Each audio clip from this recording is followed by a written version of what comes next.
মুসলমান ঘরের ছেলে মেয়েরা শুনে রেখে দিন, বাদশা হাবিব বিন মালিক 12,000 সেনানি মক্কা থেকে রওনা দিয়েছে। আবু সুফিয়ান উতবা সাইবা একটা চিঠি লিখলো, ও বাদশা, মুহাম্মদ নামক একটা যুবক বেরিয়েছে মক্কার জমিনে, কলেমার দাওয়াত দিচ্ছে, আমরা নিজেরাই ঠেকাতে পারলাম না। ও বাদশা, আপনি আসুন, এই কলেমা প্রচার দিচ্ছি, মুসলমান বানিয়ে নিচ্ছে। বাদশা হাবিব বিন মালিক সেদিন 12,000 সেনা নিয়া আমার নবীকে হত্যা করার জন্য, আমার নবীকে অপমান করার জন্য, আমার নবীর ঘর বাড়ি ভেঙে তছনছ করার জন্য, আমার নবীর ঘরটা আগুন জ্বালিয়ে দেওয়ার জন্য বাদশা হাবিব বিন মালিক 12,000 সেনা নিয়া ও মক্কার দিকে রওনা দিয়েছে। বাদশা হাবিব বিন মালিক মক্কাতে এসে উপস্থিত হয়ে গেল। আবু জেহেল, উতবা, সাইবা এরা বাদশা হাবিব বিন মালিককে স্বাগতম জানানোর জন্য একটা স্টেজ বানিয়েছে, মঞ্চ বানিয়েছে, ফুলের মালা নিয়ে দাঁড়িয়ে আছে। কখন বাদশা হাবিব বিন মালিক আসবে, বাদশা হাবিব বিন মালিককে গলায় পরিয়ে স্বাগতম জানাবে। বাদশা হাবিব বিন মালিক মক্কার জমিনে হাজির হয়ে গেল। ও উতবা, সাইবা, আবু জেহেল, তোমরা যে আমাকে যেভাবে চিঠি পাঠিয়েছো, আমি যার জন্য মক্কার জমিনেতে আসলাম, এই যুবকটা কোথায়? এই যুবকটার সন্ধান কোথায় আছে? বাদশা হাবিব বিন মালিক কি করলো? মক্কার জমিনে সেটা তাবু গাড়া হলো। কি করলো? চতুর্দিকে বাদশা হাবিব বিন মালিকের সেনা গোয়েন্দাদেরকে পাঠানো হলো, চতুর্দিকে ছড়িয়ে দেওয়া হলো, যেখানে ওই যুবকটা পাবে বেঁধে নিয়ে চলে আসবে। মুসলমান ঘরের ছেলে মেয়েরা শুনে রেখে দিন, আমাদের কাছে এখন ইসলাম এসেছে, কত সুন্দর ভাবে ইসলাম আমাদের কাছে এসেছে। ঘরে ঘরে মসজিদ, মাদ্রাসা, ঘরে ঘরে নামাজি আছে, কিন্তু সে জামানায়, নবীর জামানাতে মাত্র 17 জন কলেমা পড়েছে। বাদশা হাবিব বিন মালিক আমার নবীকে ধরার জন্য গোয়েন্দা পুলিশ পাঠানো হলো, সেনা চলে গেল। আমার নবী আমার ওই সময়ে আম্মাজান হযরতে খাদিজা রাদিয়াল্লাহু তাআলা আনহার ঘরেতে ছিলেন। কোথায় ছিলেন বলেন? আমার নবী তখন খাদিজার হুজরার ভিতরে আরাম করছে।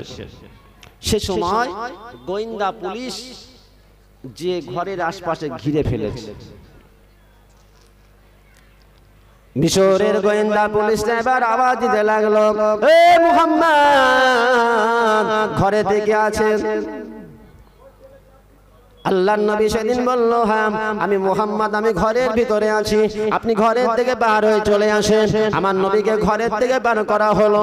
আমার নবীকে বলা হলো, এ মুহাম্মদ, বাদশা হাবিব বিন মালিক এসেছে, তার আমরা অন্ডারে চাকরি করি, আমাদের বাড়ি হলো মিশর, আমরা এসেছি মক্কাতে, আপনি চলুন, আপনাকে বাদশার দরবারে যেতে হবে।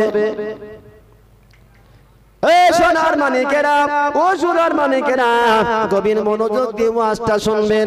যখন পুলিশে যখন আমার নবীকে ধরে নিয়ে চলে যাবে, সে সময় আম্মা জান হযরতে খাদিজা ঝরঝর করে কাঁদতে লাগলো, ইয়া রাসূলুল্লাহ, ইয়া হাবিবাল্লাহ, হুজুর আপনি যাবেন না, আপনি যাবেন না।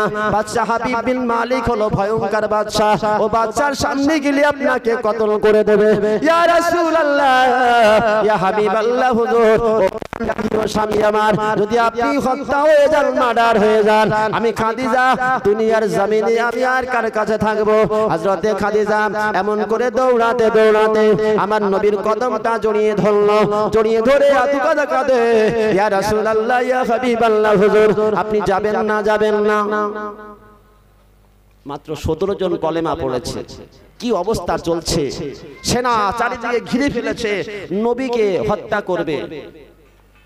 আর আমাদের এখন ইসলাম আমাদের ঘরে ঘরে, আমরা আবার এক দল দোষ দিচ্ছি আর এক দলকে ঠেলাঠেলি করছি। আমি যদি কিছু ভুল ওয়াজ করি, কালকেই বলবে ওই হুজুর ভুল ওয়াজ করেছে। আমি যদি একটু দল ভারী করি, তাহলে অন্য দলের রাগ হয়। ইসলামটা ক্ষতি করছে আমাদের মতো কিছু আলেম, কিছু বক্তার জন্য ইসলামের আজকে এই দশা।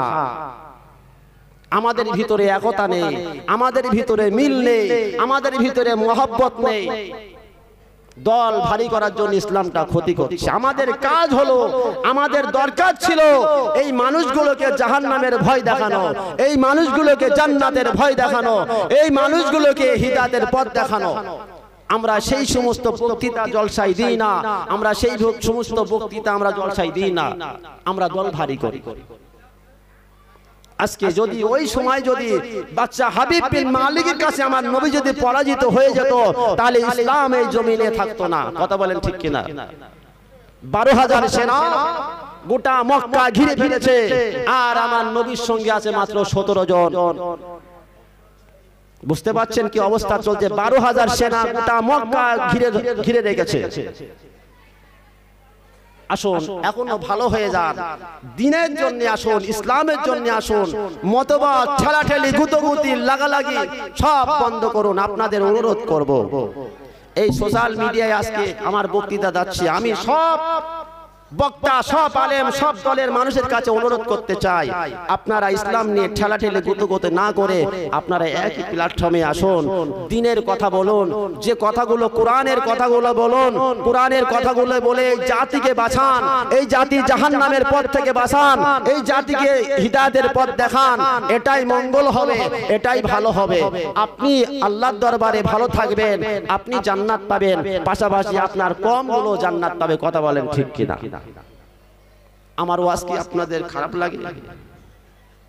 আমি এই কথাটা বলি, সেই নবীর জামানায় সাহাবাদের ভিতরে কোনো গুতগুতি ঠেলাঠেলি ছিল না, কোনো হিংসা ছিল না, কোনো রাগারাগি ছিল না। এই জামানায় কেন এত হিংসা? কেন এত হিংসা? যে যা করছে সে করুক না, কেন এত হিংসা? আমি যদি উল্টো ভাবে চলি তাহলে বিচার হবে আল্লাহর কাছে। বিচার করার মালিক কে? আল্লাহ, আপনি তো নয়। আমি যদি খারাপ পথে চলি তাহলে বিচার আমার করবে আল্লাহ। সেই জন্য আসুন এক প্ল্যাটফর্মে এসে দিন শরীয়তের কথা বলে মানুষকে হিদায়াতের পথ দেখান। কথা বলেন ঠিক কিনা? মুসলমান ঘরের ছেলে মেয়েরা শুনে রেখে দিন, ও সোনার মালিকের আমার হযরতে খাদিজাতুল কুবরা আমার নবীর পাটা জড়িয়ে ধরল, ইয়া রাসূলুল্লাহ, ইয়া হাবিবাল্লাহ, হুজুর আপনি যাবেন না, যাবেন না। ও সোনার মালিকেরা, দেখা যায় কি জানেন, হযরতে আবু বকর দৌড়াতে দৌড়াতে আমার নবীর বাড়ির হুজরার সামনে পড়ে গেল। ইয়া রাসূলুল্লাহ, ইয়া হাবিবাল্লাহ, হুজুর আপনি যাবেন না, যাবেন না। গোটা মক্কা বাদশা হাবিব বিনের সেনারা ঘিরে রেখেছে, গোটা মক্কা ঘিরে রেখেছে, আপনি যাবেন না। কে বলছেন? আবু বকর। আল্লাহর নবী বলছেন, না, আজকে আমি যাব দিনের জন্য, ইসলামের জন্য। আমি বাদশা হাবিব বিন মালিকের স্টেজে যাব। জোরে বলেন সুবহানাল্লাহ। আমার মনে বিশ্বাস আছে, আমার আল্লাহ আমার সঙ্গে আছে। জোরে বলেন সুবহানাল্লাহ। নবী বলছে 17 জন মুসলমান কলেমা পড়েছে, আমার সঙ্গে আমার আল্লাহ আছে। জোরে বলেন সুবহানাল্লাহ। বাদশা হাবিব বিন মালিকের দরবারে আমার নবী গুটি গুটি গুটি গুটি পায়ে হাঁটতে লাগলো। যেই সামনে গিয়েছে বাদশা হাবিব বিন মালিক সেই সময় এইরকম একটা কাঠের চেয়ারে বসেছিল। আমার নবীকে এক নজর দেখে উঠে দাঁড়িয়ে সম্মান দিল। জোরে বলেন সুবহানাল্লাহ।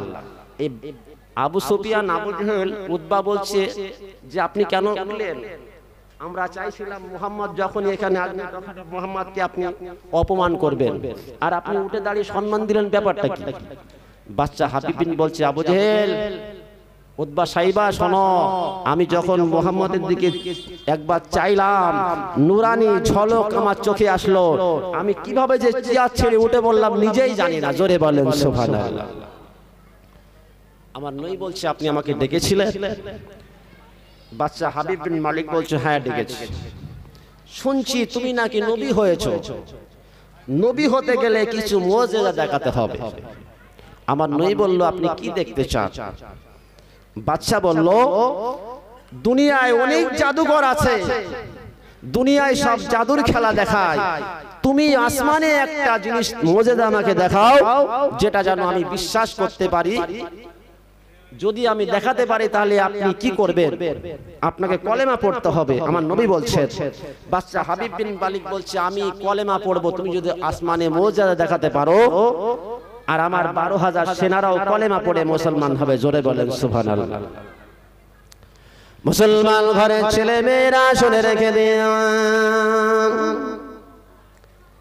আমার নবী বাদশা হাবিব বিন মালিককে ডেকে ডেকে বললেন, এ বাদশা, আমাকে একটু সময় প্রয়োজন, সময় দিন। বাদশা হাবিব বিন মালিকের কাছ থেকে সময় নিয়ে আমার নবী ওখান থেকে চলে আসলেন মক্কার দিকে।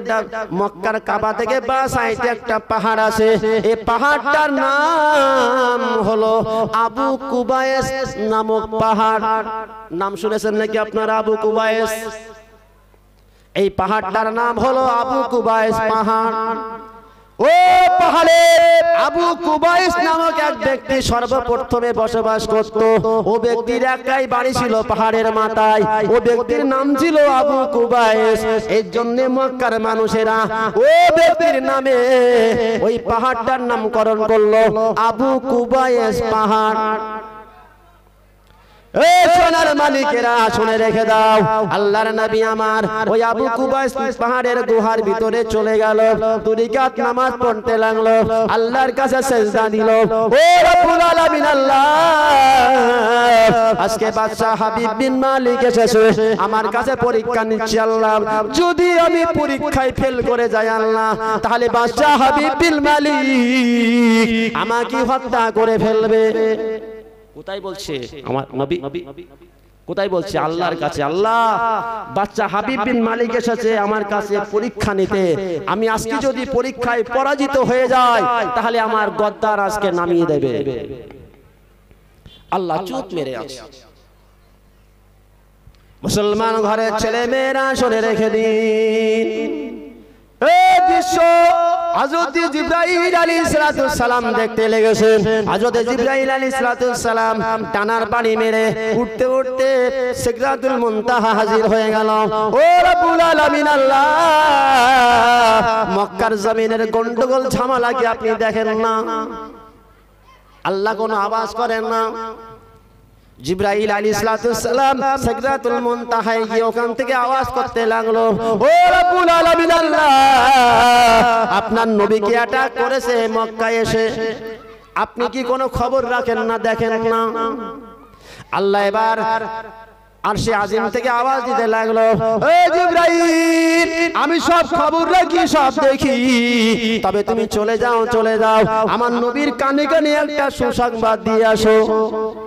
হযরত জিবরাইল আলাইহিস সালাম হাজির হয়ে গেল, আবু কুবায়েস নামক পাহাড়ে হাজির হয়ে গেল।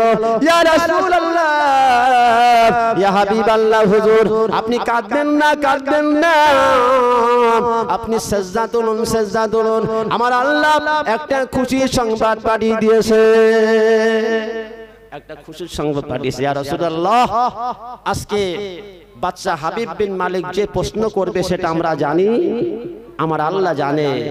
বাদশা হাবিব বিন মালিক আপনাকে প্রশ্ন করবে, চন্দ্রটা দুখণ্ড করতে হবে। আমার আল্লাহ জ্ঞানী, জ্ঞান রাখেন।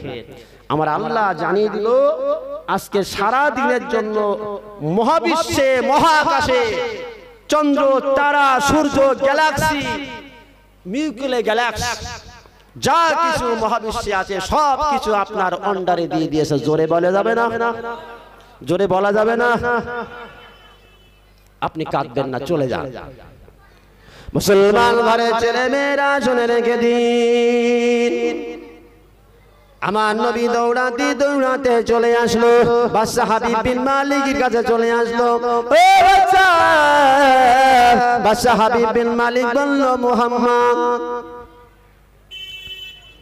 ওই যে এখন ওই চন্দ্রটা দুখণ্ড করতে হবে, এই চন্দ্র যদি দুখণ্ড করতে পারো, আমি বাদশা হাবিব বিন মালিক কথা দিয়ে দিলাম, আমি তোমার হাতে হাতে কলেমা পড়ে মুসলমান হব।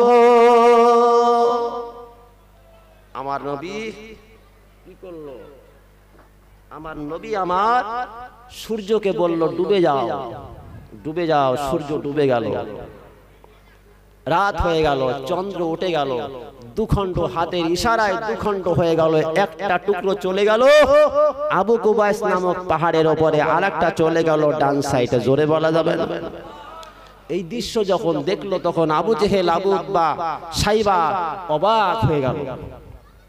আবু জেহেল মনে মনে জানতো মুহাম্মদ সাল্লাল্লাহু আলাইহি সাল্লাম আল্লাহর নবী, এটা বিশ্বাস করত, কিন্তু পুরোপুরি ঈমান আনতো না। জানতো যে মুহাম্মাদের উপরে নবী সার্টিফিকেট দিয়েছে, কিন্তু তাও সামনে আসতো না। বলল যে এটা তো আপনার জাদু, এটা তো আপনি জাদু করছেন। চলে গেল। এই বাদশা হাবিব বিন মালিক তখন অবাক হয়ে গেল। আমার নবী বলল, বাদশা হাবিব বিন মালিক, ওযু কি তোমার করা আছে না ওযু করবে? তার কারণ ওয়াদা তো করেছিলে কলেমা পড়বে। এই বাদশা হাবিব বিন মালিক তখন চুপ মেরে দাঁড়িয়ে আছে। বাদশা হাবিব বিন মালিক বলছে, আল্লাহর নবী, আমার এখনো একটা প্রশ্ন আছে, এই প্রশ্নটা আপনি যদি উত্তর দিতে পারে তাহলে আপনার হাতে হাত দিয়ে আমি কলেমা পড়বো। জোরে বলেন সুবহানাল্লাহ। আমার নবী বলল, এই মাত্র তোমার মুজিজা দেখিয়ে দিলাম আসমানে, আবার কি প্রশ্ন আছে? বাদশা হাবিব বিন মালিক জানতো যে যারা নবী হয় তারা মানুষের অন্তরের খবর জানে। জোরে বলেন সুবহানাল্লাহ। বাদশা হাবিব বিন মালিক আকাশের এই দৃশ্যটা দেখে বিশ্বাস করেছে, তবে উনি আরেকটু বিশ্বাস করতে চাইছে যে নবী যারা হয় মানুষের অন্তরের খবর বুঝতে পারে। এখন আমি সেই বনকা থেকে আপনাদের এলাকায় এসেছি, আপনাদের এলাকায়। এখন আপনারা ভাবছেন আমি হয়তো ওয়াজ করছি, তাই না? কি বলেন? কিন্তু আমার মন যে কোন দিকে আছে এটা তো আপনারা জানেন না। আপনারা বসে আছেন এই জায়গায়, আপনার মনটা যে কোন দিকে আছে আমি কি বুঝতে পারবো? বুঝতে পারবো। তার কারণ হলো যে নবীদের মনের, মানুষের মনের অন্তরের খবরটা নবীরা বুঝতে পারে। তাই বলছে, মুহাম্মদ, তুমি আমার মনের ভিতরে, এখন আমি মক্কাতে বসে আছি সেই মিশর ছেড়ে, আমার মনের ভিতরে কি চিন্তা চলছে, চিন্তা সম্পর্কে তুমি একটু বলো। যদি বলতে পারো তাহলে আমি তোমার হাতে হাতে কলেমা পড়বো, কোনো আর সমস্যা নেই। মুসলমান ঘরের ছেলে মেয়েরা শুনে রেখে দিন, নবী আমার বড় চিন্তায় পড়ে গেল। হযরতে জিবরাইল আলাইহিস সালাম হাজির হয়ে গেল। ইয়া রাসূলুল্লাহ, ইয়া হাবিবাল্লাহ, হুজুর আপনি চিন্তা করবেন না, আপনি বলুন। ও বাদশা হাবিব বিন মালিক বহুদিন সাধনা করেছে, ও বাদশা হাবিব বিন মালিকের জন্য একটা পুত্র সন্তান হয়। ও বাদশা হাবিব বিন মালিক, ও বাদশা হাবিব বিন মালিকের মনে শুধু অশান্তি চিন্তা। জিবরাইল আলাইহিস সালাম আমার নবীর কানে কানে সব বলে দিচ্ছে, হুজুর আপনি এইভাবে বলুন। এ বাদশা হাবিব বিন মালিক বহুদিন সাধনা করেছে জানো, বাদশার একটা পুত্র সন্তান হয়। যদি তিনার পুত্র সন্তান হয় তাহলে মিশরের পরবর্তী বাদশা তিনার ছেলে হবে। কিন্তু না, আমার আল্লাহ ও বাদশার বিবিটাকে বাজা করে রেখে দিয়েছে, কোনো সন্তান আদি হয় না। কে বলছে এগুলো? বলেন, কে বলছে? বলেন। জিবরাইল আমার নবীর কানে কানে বলছে যে আপনি এইভাবে বলুন, নালে আপনি আজকে বাঁচতে পারবেন না। বুঝতে পারছেন? হযরতে জিবরাইল আলাইহিস সালাম বলতে লাগলো, আমার নবীর কানে কানে বলতে লাগলো, ইয়া রাসূলুল্লাহ, ইয়া হাবিবাল্লাহ, আপনি বলুন ও বাদশার বিবিটা বাজা সন্তান আদি হয় না। 40 বছর ধরে সারা দুনিয়ার কবিরাজ ডাক্তার এমন করে হাকিমদের দেখানো হলো, কোথায় কোনো ডাক্তার কবিরাজ ও মেয়েটা ভালো করতে পারেনি। আল্লাহ ও বাদশার গর্ভে, মেয়ের আপনার বিবির গর্ভে কোনো সন্তান দেবেন না, সন্তানটা হলো ও কোনো সন্তান তার গর্ভে হবে না। ইয়া রাসূলুল্লাহ, ইয়া হাবিবাল্লাহ, বাদশা হাবিব বিন মালিক বহুদিন সাধনা করার পর আল্লাহ পাক 40-50 বছর বয়সে, 50 বছর বয়সে তিনার বিবির গর্ভেতে একটা মেয়ে সন্তান দান করেছেন। মেয়ে সন্তান 50 বছর তপস্যা করার পর, চেষ্টা করার পর একটা মেয়ে সন্তান দান করেছে। আপনি সব বলবেন ইয়া রাসূলুল্লাহ ইয়া হাবিবাল্লাহ হুজুর ও মেয়ে সন্তানটা আল্লাহ পাক দান করেছেন কিন্তু ওই মেয়েটার হাত নাই ওই মেয়েটার পা নাই ওই মেয়েটার কান নাই ওই মেয়েটার চোখ নাই ও মেয়েটা চলতে পারে না ও মেয়েটা কানে শুনতে পারে না ও মেয়েটা কথা বলতে পারে না ও মেয়েটার বয়স হলো বর্তমান এখন 9 বছর ইয়া রাসূলুল্লাহ ইয়া হাবিবাল্লাহ হুজুর আপনি বলুন ওই বাদশা হাবিব বিন মালিকের ও 9 বছরের মেয়েটা বর্তমান অঙ্গহানি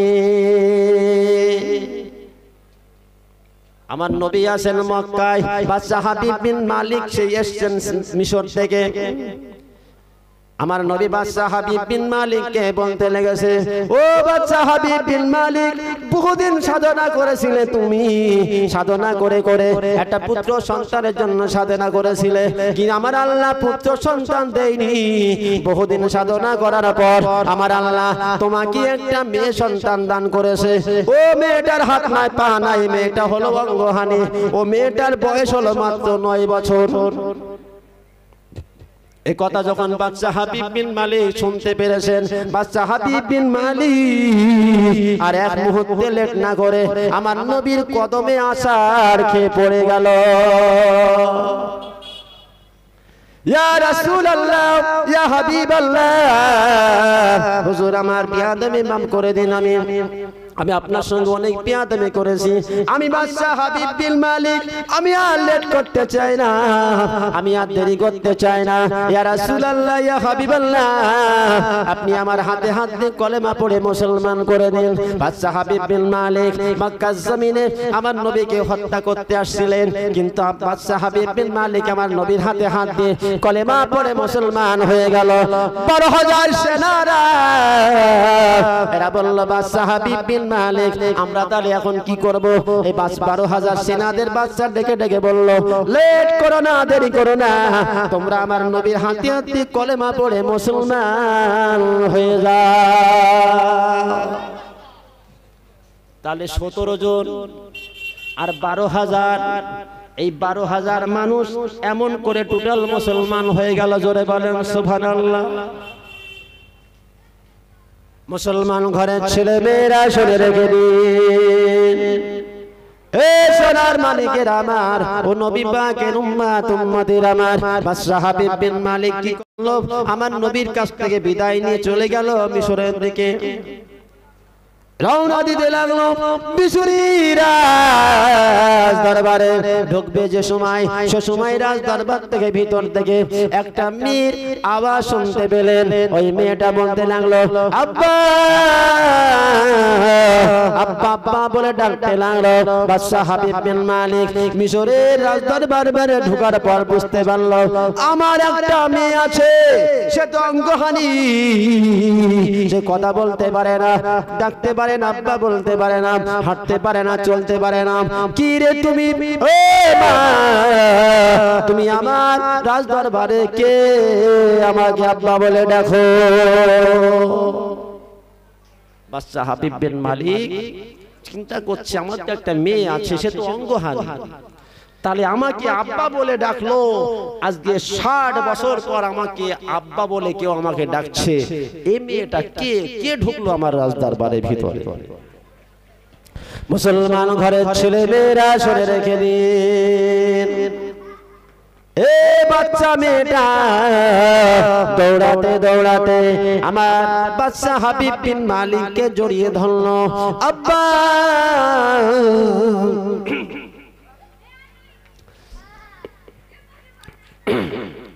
আমি আর অন্য কোন মানুষ নয় আমি হলাম আপনার মেয়ে আমাকে এই মাত্র আমি ঘুমের ভিতরে ঘুমিয়েছিলাম দয়ার নবী মায়ার নবী এসে স্বপ্নের ভিতরে আমার হাতে হাত দিয়ে কলেমা পড়ে মুসলমান বানিয়ে দিয়ে গেল একটু মোহাব্বতের সঙ্গে আল্লাহুম্মা এই মাইক মানটা কোথায় গেল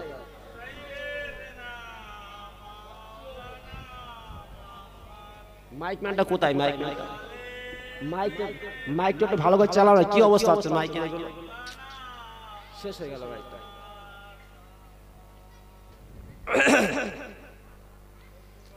মাইকটা একটু আওয়াজ করো, মানে বামস করো, বামস করো।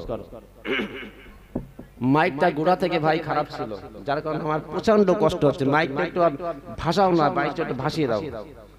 হ্যাঁ, খুব সমস্যা আছে, নাহলে গলায় 12টা বেজে যাচ্ছে।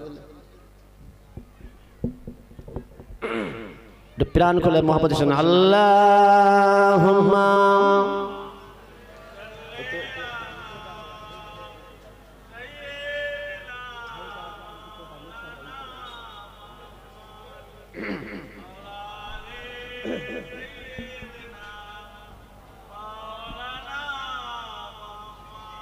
প্যারে হাজিরিন মজলিস। মাইকটা পড়লে খুবই সমস্যা হয়, তার কারণ মাইকটা একটু ক্লিয়ার থাকলে পারে গলাটা ডিস্টার্ব করে না, যেহেতু আমি তো অনেক কিছু নিয়েছি আর আমাদের তো এদিকে ওদিকে জলসা মাহফিল করতে হয়। প্রাণ খুলে মহব্বতের সঙ্গে আল্লাহুম্মা সাল্লি আলা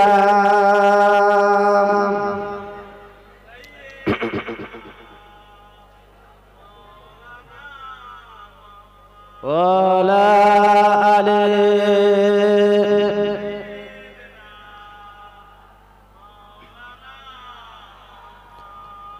দাও খোদা দাও।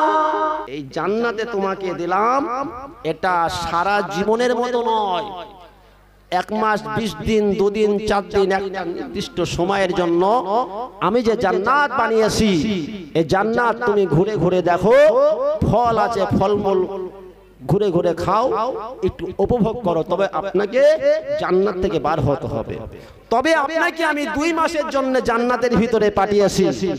ওই যে একটা গাছ দেখা যায় গন্ধম ফল, তাফসীরের ভিতরে এসেছে গন্ধম ফলটা আপনারা কি জিনিস জানেন? আপনারা শুনেছেন গন্ধম ফল এটা কি ফল? কেউ শুনেছে? বলেছে গন্ধম ফল, ওই ফলটা তুমি যদি ভক্ষণ করো তাহলে তোমার পেটে পায়খানা প্রস্রাব বেগ হতে পারে। তবে এই জান্নাতের ভিতরে পায়খানা প্রস্রাব বাথরুম মশাবের কোনো জায়গা নেই। আমি আল্লাহ খুব সুন্দর করে জান্নাত বানিয়েছি, 8টা জান্নাত। জান্নাত কিন্তু একটা, জান্নাতের স্তর হলো 8টা। জোরে বলেন সুবহানাল্লাহ। মুসলমান ঘরের ছেলে মেয়েরা শুনে রেখে দিন, এই সোনার মানিকেরা, আমার আল্লাহ হযরত আদম আলাইহিস সালাতু সালামকে ওই জান্নাতের ভিতরে পাঠালেন। হযরত আদম আলাইহিস সালাতু সালাম এবার কি করলো? 1 নম্বর স্তরে ঘুরতে লাগলো, ওখান থেকে ছুটতে ছুটতে 2 নম্বর স্তরে যেতে লাগলো। এদিকে ইবলিস শয়তান ওই জান্নাতের ভিতরে ঢোকার জন্য চতুর্দিকে পাক মারতে শুরু করলো। ইবলিস শয়তান চিন্তা ভাবনা শুরু করলো, ও জান্নাতের ভিতরে যদি ঢুকতে পারে তাহলে আদমকে ওখান থেকে তাড়িয়ে দেব। কোথায়? আদমকে তৈরি করে জান্নাতের ভিতরে দিল, আর এই ইবলিস শয়তান আদমকে ধরার জন্য জান্নাতের পাশে চুপ মেরে বসে আছে। মুসলমান ঘরের ছেলে মেয়েরা শুনে রেখে দিন, এই শয়তান ইবলিস সর্বপ্রথমে পোশাকের উপরে আঘাত করেছিল। শয়তান ইবলিস সর্বপ্রথম ফার্স্ট আক্রমণ ছিল পোশাকের উপরে। শয়তান ভালো করে জানে কোন মেয়ে ছেলের পোশাকের উপরে যদি আক্রমণ করা যায় তাহলে তার ঈমান খিচুড়ি হয়ে যাবে, তার ইমামের কোনো দাম থাকবে না, ঈমানের কোনো দাম থাকবে না। যদি কোন মেয়েটার শরীর থেকে তার পোশাকটা খুলতে পারে তাহলে তার জীবন বরবাদ হয়ে যাবে, সে জীবনে কোনোদিন জান্নাতে যেতে পারবে না। তাই ইবলিস শয়তান কি করলো? জান্নাতের পাশে দাঁড়িয়ে আছে, জান্নাতের ভিতরে ঢুকবে। আদম আলাইহিস সালাতু সালাম ও জান্নাতের ভিতরে ঘুরতে লাগলো, কিন্তু আদম আলাইহিস সালাম মা হাওয়া আলাইহিস সালাম দুজন যখন ঘোরাঘুরি করতে লেগেছে, ইবলিস শয়তান এবার জান্নাতের ভিতরে ঢোকার জন্য দাঁড়িয়ে আছে, কিন্তু ঢুকতে পারে না। আদম চিন্তা করলো এবার আমরা দুজন ঘোরাঘুরি করতে লাগলো। ইবলিস শয়তান কি করলো? একটা সাপের কাছে যে বলল, সাপ এই জান্নাতের ভিতরে তুমি যদি তোমার মুখের ভিতরে আমাকে নিয়ে যেতে পারো তাহলে তোমাকে আমি অনেক উপহার তোমারে দিয়ে দেব। এই আলোচনাগুলো কোরআনের তাফসীর থেকে আলোচনা হচ্ছে, এটা আমার গল্প নয়। ইবলিস শয়তান সাপকে বলল, জান্নাতের ভিতরে দুজন মানুষ আছে, তাদের সঙ্গে আমার কিছু কথা আছে, তোমার এই গালের ভিতরে আমাকে নিয়ে চলো। তাই সাপের গালের ভিতরে ইবলিস শয়তান ঢুকে জান্নাতে চলে গেল। যে এই গন্ধম ফলটা হলো, কোন কোন তাফসীর কারকরা লিখেছে যে গন্ধম ফল হলো গম, গম গম। কোন তাফসীর, অধিকাংশ তাফসীর কারকরা লিখেছে গন্ধম ফলটা হলো গম। এখন তো গম চাষ হয় না এলাকায়, আগে হতো এই গম। তাই এই গন্ধম ফলের গাছের কাছে সাপ ওই গাছটা পেঁচিয়ে বসে আছে, আর ইবলিস শয়তান ওই সাপের গালের ভিতর থেকে সুন্দর একটা গুনগুন গুনগুন করে গান গাচ্ছে। ডাইরেক্ট কোরআন থেকে আলোচনা করছি, গভীরে যে আপনাদের কাছে আমি কোরআন থেকে আলোচনা করছি। এখন আদম আলাইহিস সালাম, মা হাওয়া আলাইহিস সালাম এই শয়তানের গানের আওয়াজটা শুনতে পেয়েছে। 3 নম্বর স্তরে ছিল, 3 নম্বর জান্নাত। দেখছি এত সুন্দর গান কোথায় হয়। আস্তে আস্তে আস্তে আস্তে দুজন ওই গন্ধম ফলের পাশে এসে হাজির হয়ে গেল। একটু প্রাণ খুলে মহব্বতের সঙ্গে আল্লাহুম্মা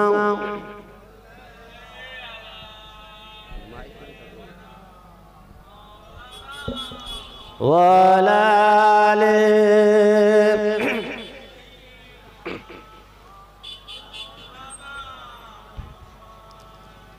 আমি নবীজির পাগল, আমি নবীনার পাগল, আমি নবীজির পাগল, আমি মদিনার পাগল। মদিনারি ধুলবালি মোর, মদিনারি ধুলবালি মোর নয়নের কাজল। আমি মদিনার পাগল, আমি নবীজির পাগল। আমার মনে নবী নবী, দু চোখে মদিনার ছবি। আমার মনে নবী নবী, দু চোখে মদিনার ছবি। আল্লাহুম্মা সাল্লি আলা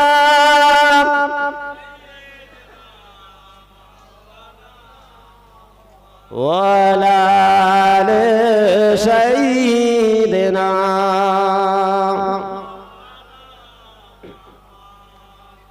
মুসলমান ঘরের ছেলে মেয়েরা শুনে রেখে দিয়ে,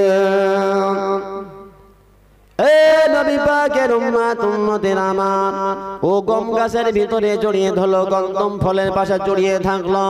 ও সাপটা যখন জড়িয়ে আসে, ইবলিস শয়তান সাপের মুখের ভিতরে ঢুকে গুনগুন করে গান গাইতে লাগলো। মা হাওয়া আলাইহিস সালাম জান্নাতের ভিতর থেকে দৌড়াতে দৌড়াতে পিতা আদম আলাইহিস সালাম হাজির হয়ে গেল। দুজন মানুষ যখন হাজির হয়ে গেল, ইবলিস শয়তান বলতে লাগলো, এ আদম, তোমরা যদি এই গাছের ফলটা খেতে পারো তাহলে সারা জীবনের মতো অনন্তকাল এই জান্নাতে তোমরা বসবাস করতে পারবে। আর যদি এই গন্ধম ফল যদি তোমরা না খাও তাহলে তোমরা কিন্তু মারা যাবে। আদম আলাইহিস সালাম হা করে দাঁড়িয়ে আছে। মরা আবার কি জিনিস, মানুষ কিভাবে মরে, মানুষ কিভাবে মরে তিনি জানেন না। তার কারণ তিনাকে তো সৃষ্টি করে বানিয়ে জান্নাতের ভিতরে রেখেছে। ইবলিস শয়তান বারবার বলল, এ আদম, এই গন্ধম ফল যদি না খাও তাহলে তুমি কিন্তু মারা যাবে। আদম নবী বলল, মারা আবার কি জিনিস, কিভাবে মানুষ মারা যায়? ইবলিস শয়তান বলল, তোমার চোখটা বুঝে যাবে, হাতটা ষাট হয়ে যাবে, পা হাতটা লড়ালড়ি করবে না। আদম আলাইহিস সালামকে এভাবে যখন বোঝানো হলো, আদম নবী ভয় পেয়ে গেল। না না না না, আমি তো মরতে চাই না, আমি তো জান্নাতে সারা জীবন থাকতে চাই। এবার কি করলো, ইবলিস শয়তান বলতে লাগলো, এ আদম, এই গন্ধম ফল যদি তুমি না খাও তাহলে আল্লাহ তোমার এই দুনিয়ার জমিনে পাঠিয়ে দেবে। এবার ইবলিস শয়তান আমার নবী আদম আলাইহিস সালামকে ওয়াসওয়াসা দিতে লাগলো, এ মুসলমান ঘরের ছেলেরা মেয়েরা শুনে রেখে দাও, জেনে শুনে রেখে দাও, আমাদের মা আমাদের আব্বা আদম আলাইহিস সালামকে শয়তান ছাড় দেয়নি, তাহলে আমার আপনাকে কিভাবে ছাড় দেবে? আপনার পিতা আদম, আপনার মা হাওয়া তাকে ওয়াসওয়াসা দিতে লাগলো, এবার ওয়াসওয়াসা দিতে লাগলো, ওয়াসওয়াসা দেওয়ার পর এবার কি করলো? শয়তানের পাল্লায় পড়ে ওয়াসওয়াসাতে পড়ে হযরত আদম আলাইহিস সালাম ওই গন্ধম ফলটা ভক্ষণ করে নিল। যখন গন্ধম ফল ভক্ষণ করলো, তখন আদম আলাইহিস সালামের গা থেকে পোশাকটা ঝরঝর করে গলতে লাগলো, মা হাওয়া আলাইহিস সালামের গা থেকে পোশাকটা খুলতে লাগলো। এবার ইজ্জত টাগলা হয়ে গেল, শরীর টাগলা হয়ে গেল। দৌড়াতে দৌড়াতে গিয়ে জান্নাতের ভিতরে গিয়ে গাছের পাতা দিয়ে আমাদের মা হাওয়া আলাইহিস সালাম তিনার লজ্জার স্থানগুলো ঢাকতে লাগলো। আমার আপনার পিতা মাতাকে শয়তান ছাড় দিল না, আর আপনাকে যে ছেড়ে দেবে আপনি ভাবছেন কি করে? কি করে ভাবছে? তবে আমাদের মতো মাওলানা আমরা শুধু সামনের দিক থেকে আক্রমণ করে শয়তান, সেটা আমরা প্রতিরোধ করি, কিন্তু পিছন দিক থেকে করলে আমরা পারি না। তার কারণ পিছন দিক থেকে শয়তান ওয়াসওয়াসা দেয় যে আগামীতে হজে যেতে হবে না, সামনে রমজান মাস আসছে, যাকাত দিতে হবে না, ওই যাকাতের টাকাগুলো জমি কেন? তোমার ছেলে মেয়ের ভবিষ্যৎ। কথা ঠিক বলেন কিনা? আমাদের মতো মাওলানার আমরা কি করি? জলসা মাহফিল করে কি করি? ভালো ভালো জমি কিনি। আমরা যারা মুখ দিয়ে বলি যে যাকাত আদায় করো, আমরা বলি যাকাত আদায় করো, কিন্তু আপনি খবর নিয়ে দেখেন,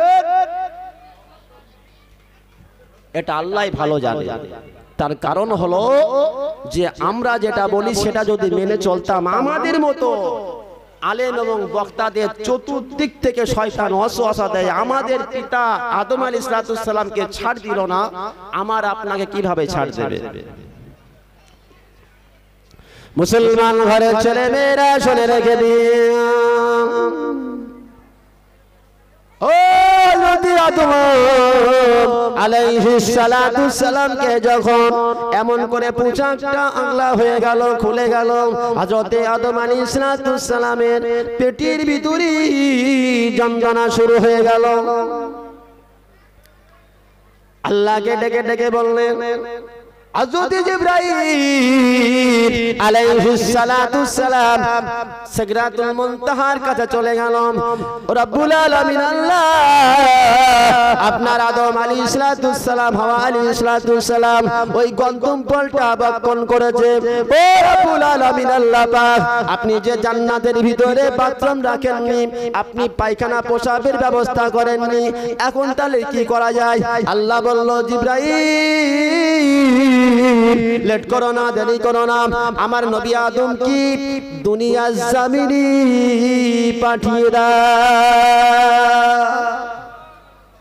দুনিয়ার জমিনে পাঠানো হলো, তবে বলল জান্নাত থেকে পর্যাপ্ত পরিমাণ ফল খাবার নিয়ে আদম হাওয়াকে দুনিয়াতে নামাও, যেন অসুবিধা কিছু না হয়। তার কারণ দুনিয়ায় যাবে, দুনিয়ায় কোনো